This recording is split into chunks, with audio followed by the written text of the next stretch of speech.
पुलकित ने मृत्युंजय से बोला कि वो घर वालों को बता देता है कि भाभी मिल गई, लेकिन हैवी रेन की वजह से सुबह घर आना होगा। मृत्युंजय ने उसकी बात सुनकर बस गर्दन हिलाई। पुलकित सारी को कंडीशन समझकर मृत्युंजय से बोला और जाते जाते बोला, भैया मैं गाड़ी के अंदर ही आराम करूंगा, भाभी ठीक हो जाए तो बता देना। मृत्युंजय ने हमम बोलकर जवाब दिया। पुलकित जा चुका था। मृत्युंजय बेहोश पड़ी हुई आद्या को देख रहा था। वो गहरी बेहोशी में भी कुछ न कुछ बड़बड़ रही थी। मृत्युंजय ने ध्यान से सुना तो वो फिर वही चीज बोल रही थी, मैंने नहीं किया कुछ। मयंक सर, मेरा कोई दोष नहीं है, वो अच्छे नहीं थे। आद्या कुछ कुछ यही बड़बड़ रही थी। मृत्युंजय ने आद्या को गौर से देखा। वो बेहोशी में भी बहुत ज्यादा डरी हुई लग रही थी। उसका पूरा शरीर ठंड से कांप रहा था। उसके गुलाबी होठ ठंड से नीले पड़ने लगे थे। अब आद्या का शरीर धीरे धीरे ठंडा पड़ने लगा था। मृत्युंजय को आद्या को देखकर आज पहली बार उसको खोने का डर लगा। उसको आद्या की चिंता होने लगी। बेशक वो आद्या से नफरत करता था, लेकिन फिर भी आज उसको आद्या को खोने का डर सताने लगा था। मृत्युंजय को डॉक्टर की बात याद आई। फिर अचानक से आसपास देखने लगा। पास में कुछ लकड़ियां पड़ी हुई थी। मृत्युंजय ने उनको देखा और तुरंत उनके पास जाकर आसपास से माचिस की डिब्बी ढूंढी और लकड़ियों को कलेक्ट करके उनमें आगे लगाने लगा। आग अच्छे से जल गई।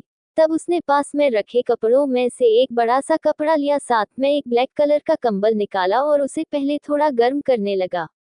थोड़ी सी हीट से ही कंबल गर्म हो गया था। मृत्युंजय ने कंबल हाथों में लिया और सबसे पहले अपने शर्ट को उतारने लगा। वो खुद भी पूरी तरह गीला हो गया था। उसने सबसे पहले अपनी शर्ट उतारकर एक तरफ सुखाने रख दी। शर्ट उतारते ही मृत्युंजय की गठीली बॉडी दिखने लगी थी। उस अंधेरी काली बरसती तूफानी रात में मृत्युंजय ने एक बाहर बाहर के मौसम को देखा, फिर बेहोशी में लेटी आद्या को। मृत्युंजय खुद से मन ही मन बोला, सॉरी आद्या, आज मैं तुम्हारी बेहोशी में वो करने जा रहा हूँ जो मैं तुम्हारे होश में होने पर कभी सोच भी नहीं सकता था ऐसा करने के बारे में। फिर ऐसा करना तो बहुत दूर था, पर आज मुझे ये करना ही होगा। ये करना जरूरी है तुम्हारी जान बचाने का। अब कोई दूसरा जरिया नजर नहीं आ रहा। इस तूफानी रात ने मुझे मजबूर कर दिया है। मृत्युंजय ने आद्या को देखा और गहरी सांस लेकर बोला, सॉरी, पेंसिव फेस, डेडपैन फेस, और नीचे झुककर आद्या के समीप आया और आद्या शरीर से चिपकी हुई गीली साड़ी को धीरे से उसके सीने से अलग करने लगा। हालांकि ऐसा करते टाइम उसके हाथ कांप रहे थे। वो ऐसा कभी नहीं करता अगर आज ये हालत न हुए होते तो।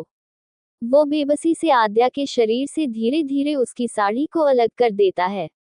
अब आद्या बिना साड़ी के बिस्तर पे लेटी हुई थी। मृत्युंजय ने अपने निचले होठ को दबाया और कैप्टे हाथों से उसके ब्लाउज के हुक खोलने लगा। हालांकि वो ऐसा करते टाइम आद्या को बिल्कुल नहीं देख रहा था, बस किसी मशीन की तरह डॉक्टर के बताई बातों का पालन कर रहा था। बंद आंखों से उसे पता ही नहीं चला उसने कब आद्या का ब्लाउज उसके शरीर से अलग कर दिया था। मृत्युंजय ने हल्की सी नजर आद्या के गोरे बदन पे डाली। वो ठंड में बुरी तरह कांपने लगी थी। मृत्युंजय ने ज्यादा देरी न करते हुए आद्या के शरीर से सारे गीले कपड़े उतार दिए थे। अब आद्या बिना कपड़ों के थी, पर मृत्युंजय ने एक बार भी आद्या को नजर उठाकर नहीं देखा। आद्या अब बिना कपड़ों के थी। उसने जल्दी से गर्म कंबल को उसके पूरे शरीर से लपेट दिया और खुद भी अपने गीले कपड़ों को उतारकर कुछ दूसरे कपड़ों से खुद की कमर से बांधकर आद्या के पैरों के पास आ गया। आद्या के समीप आकर मृत्युंजय का पूरा शरीर कांप रहा था। बेशक आद्या उसे कई बार ऐसा करने के लिए उकसा चुकी थी, खुद को सही साबित करने के लिए, लेकिन फिर भी उसकी अंतरात्मा ने उसको इस चीज की गवाही नहीं दी थी, इसलिए आज भी वो ऐसा करते हुए घबरा रहा था। मृत्युंजय आद्या के पैरों को अपनी गोद में रखकर उसके तलवों पे गर्म हाथों से रब करने लगा था। वो बार बार आग के पास जाता और अपने हाथों को अच्छे से गर्म करता, फिर आद्या के तलवों में जोर से रब करने लगा जाता था। आद्या के तलवे काफी देर तक रब करने के बाद थोड़े गर्म हो गए थे। अब वो आद्या के हाथों के पंजों को भी गर्म हाथों से रब करने लगा था। हाथों के साथ साथ वो आद्या के सीने और आद्या की पीठ को रब करने लग जाता। हाथों के बाद वो काफी देर तक आद्या के सीने को रब करने लगा था। उसको ऐसा करते करते काफी देर हो गई थी। अब आद्या का शरीर भी थोड़ा गर्म होने लगा था। मृत्युंजय ने आद्या के माथे को छूकर देखा, फिर उसके हथप को टच करके देखा। अब आद्या का शरीर थोड़ा गर्म हो गया था। मृत्युंजय ने अब अपनी आंखें जोर से दबाकर बंद की और अपने हाथों के पंजों को जोर से दबाकर मुट्ठी बना ली। मृत्युंजय आद्या के बगल में थोड़ा सा आद्या को खिसका कर आद्या के कंबल में घुस गया और आद्या के शरीर से टच होकर बिल्कुल उसके बगल में लेट गया। मृत्युंजय ने आद्या के बिना कपड़ों के शरीर को अपनी अपनी बाहों में लिया और आद्या को अपने बिना कपड़ों के सीने से चिपका लिया और आद्या की पीठ पे जोर से रब करने लगा था। आद्या और मृत्युंजय इस टाइम दोनों ही बिना कपड़ों के थे। मृत्युंजय का सीना आद्या के सीने को छू रहा था। आद्या का वस्त्र विहीन सीना मृत्युंजय की छाती से लगते ही मृत्युंजय के शरीर में एक सिहरन सी दौड़ने लगी थी। दोनों के पेट आपस में टच हो रहे थे। आद्या के शरीर का टच मृत्युंजय के शरीर को बहकने पे मजबूर कर रहा था। मृत्युंजय ने अपनी भावनाओं को भरकश प्रयास के बाद काबू में करके वो आद्या की पीठ को रब किए जा रहा था। मृत्युंजय के शरीर की गर्म हिट आद्या के शरीर को और गर्म कर रही थी। मृत्युंजय की करीबी से आद्या के शरीर का ताप नॉर्मल हुआ और आद्या धीरे से कुशमुसाए और धीरे धीरे अपनी बोझिल पलकों को ऊपर उठाने लगी। पलके ऊपर होते ही उसकी नजर मृत्युंजय की सख्त छाती पे पड़ी। यकायक आद्या घबरा कर हिलने को हुई और अपनी घनी काली पलके ऊपर उठाकर देखने लगी तो सामने मृत्युंजय का चेहरा दिखा। मृत्युंजय को देखते ही उसने खुद को देखा। अभी वो कुछ बोलने के लिए अपने होठों को खोलने लगी, उससे पहले ही मृत्युंजय ने उसे देख लिया और उससे बिना दूर हुए बहुत जल्दी बोला, कुछ भी गलत समझो उससे पहले सच सुन लो। ये करना जरूरी था। तुमको होश में लाने का कोई दूसरा ऑप्शन नहीं था। मैं ऐसा नहीं करता तो शायद तुम जिंदा नहीं रहती। मृत्युंजय बोल रहा था और आद्या उसको सुन रही थी और मृत्युंजय की बात पूरी होने से पहले ही बोल पड़ी, तो क्यों बचाया मुझे? Pensive face, rushed face. मर जाने दिया होता मुझे। Fire, astonished face. मर जाती तो तुम्हारा बदला पूरा हो जाता और बुआ को उसके बेटे की आत्मा को शांति दिलाने का वादा भी पूरा हो जाता। मेरे मरने से सब ठीक हो जाता। फिर क्यों बचाया मुझे? Rushed face, pensive face, fire. जब मैं बार बार पूछती रही, बार बार अपनी बेगुनाही साबित करने के लिए कहती, तब सच नहीं बताया, तब आगे नहीं बढ़े, तो आज ये क्यों? क्यों मुझे मेरे अंतिम समय में आकर बचाया? क्यों? अब क्या तुमने मेरी मृत्यु पे भी अधिकार कर लिया है क्या, जो तुमने मुझे मरने भी नहीं दिया? आद्या बहुत मरी हुई आवाज में बेहद नर्म लहजे के साथ धीरे धीरे बोल रही थी। उसने जैसे ही अपनी लास्ट लाइन बोली, मृत्युंजय गुस्से और हक से बोला, हाँ है अधिकार मृत्यु पे भी। और इतना बोलकर उसे आद्या की कमर को जोर से पकड़कर उसकी कमर को जोर से दबाने लगा और उसकी कमर को दबाते हुए बोला, क्या सोचकर ऐसा करने जा रही थी? हाँ। पाउटिंग फायर, तुम्हारा बाबा और माँ, उनको क्या जवाब देता मैं? हाँ। तुम गलत हो या नहीं, लेकिन सही साबित करने के लिए ये क्या करने जा रही थी? अगर सही हो तो साबित करो अपनी बेगुनाही और करो मुझे गलत साबित। करो दो सारे सबूतों को झूठा साबित। लेकिन ये सुसाइड करके कौन सा महान काम करने जा रही थी? हाँ। मृत्युंजय पूरे गुस्से में आंखों को लाल करते हुए उसकी कमर पे दबाव बनाकर बोला, फायर पाउटिंग। आद्या की दर्द के मारे हल्की सी सिसकी निकल गई। वो दर्द से तड़पकर बोली, आहा।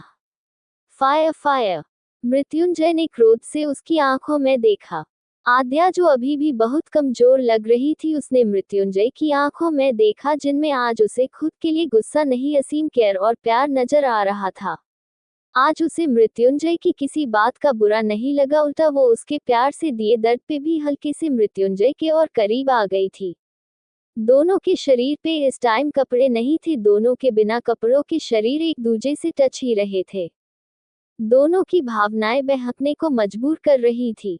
आद्या मृत्युंजय की आंखों में देखकर उसके गुलाबी लबों को देखने लगी।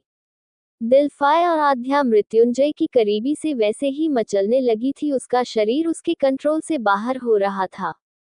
उसने सब कुछ भूलकर अपनी गर्दन थोड़ा ऊपर करके अपने दोनों हाथों से मृत्युंजय के चेहरे को पकड़ा और अपने फड़कते गुलाबी रुखसारों को लरचते हुए मृत्युंजय के लबों पे रख दिए थे। आद्या के होंठों की छुअन से मृत्युंजय की आंखें स्वतः बंद हो गई थीं। आद्या मृत्युंजय के लबों को आराम से चूमने लगी थी। मृत्युंजय आद्या के स्पर्श से और ज्यादा बहकने लगा था। उसकी भावनाएं उसके बस से बाहर हो गई। उसका पूरा शहरी हद से ज्यादा गर्म होने लगा था।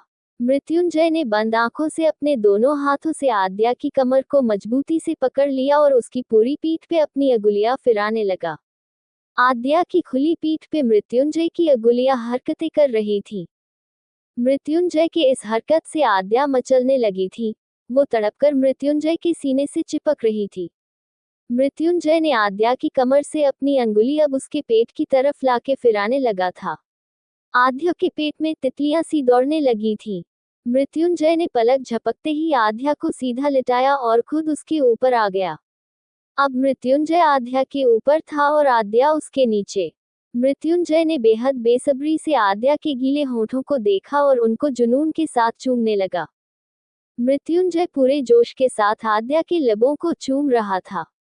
आद्या के लबों को काफी देर चूमने के बाद मृत्युंजय आद्या की गर्दन के अपने होंठ फिराने लगा। मृत्युंजय धीरे धीरे अपनी छाती से आद्या के सीने पे दबाव बनाने लगा। आद्या मृत्युंजय के स्पर्श से और ज्यादा मदहोश होने लगी थी। वो मृत्युंजय के बालों में अपनी अंगुली फिराने लगी थी। मृत्युंजय अब खुद को रोक पाने में असमर्थ था।